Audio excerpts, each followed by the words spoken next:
Major corporations are using inflation as an excuse to jack up their prices and force consumers to pay even higher amounts for goods and services. As I look at this story, you look at the empirical data.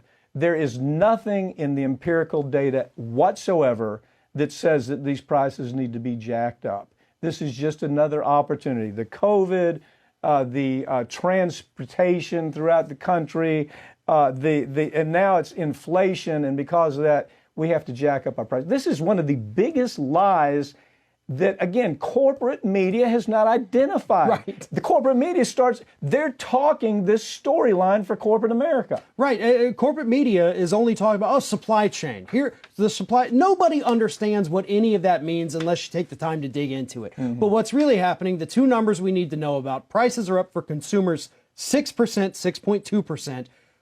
Profits are up for big companies 37%. 37% since 1950. You look at it, it is a straight line. Yeah, man. and the first 2 quarters of this year, while we're still experiencing supply chain, corporations are doing better than ever, literally better than ever, as consumers are paying more for everyday goods. We're paying more for milk, we're paying more for new vehicles, we are paying more for everything across the board, lumber, new homes, and it is partially, obviously, inflation and supply chain. Those are real things that are happening.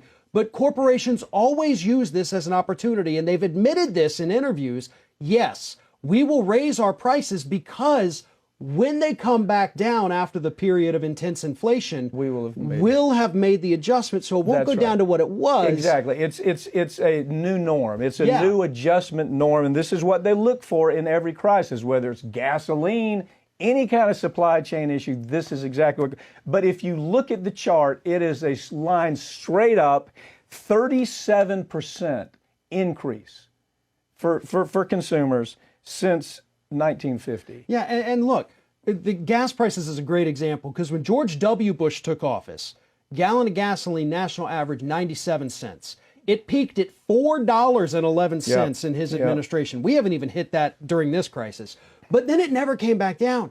It was hovering in the 2s and 3s. We never got back to that $1 gallon gas because they hiked the prices because we're used to it at that point. Yeah, it's the new norm. We're used to going and paying it. Yeah. And it's happening with products across the board. Look, the corporate America this is because of social welfare. This is because of stimulus payments that have been made. That's what their argument is.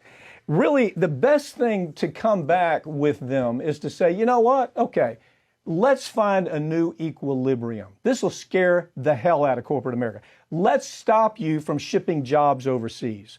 Let's stop you for bringing in cheap labor across the border so you don't have to pay them anything. That whole immigration issue, that's what this is about. That's why the Chamber of Commerce is all in on the immigration issue.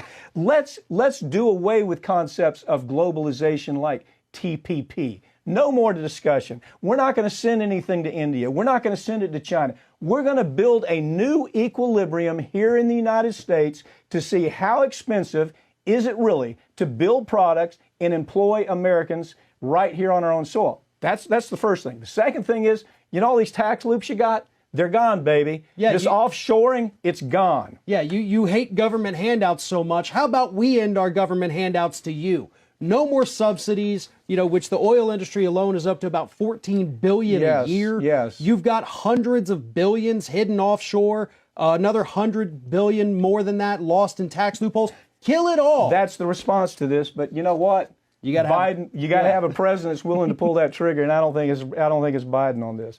Farron Cousins, thank you for joining me. Okay. Thank you. That's all for tonight. Find us on Twitter and on Facebook at facebook.com/RT America's Lawyer. You can also stream us live on YouTube. And be sure to check out RT's new portable app where you can watch all your favorite shows. I'm Mike Papantonio, and this is America's Lawyer, where every week we tell you the stories that corporate media is ordered not to tell because their advertisers won't let them and because their political involvement doesn't allow for it.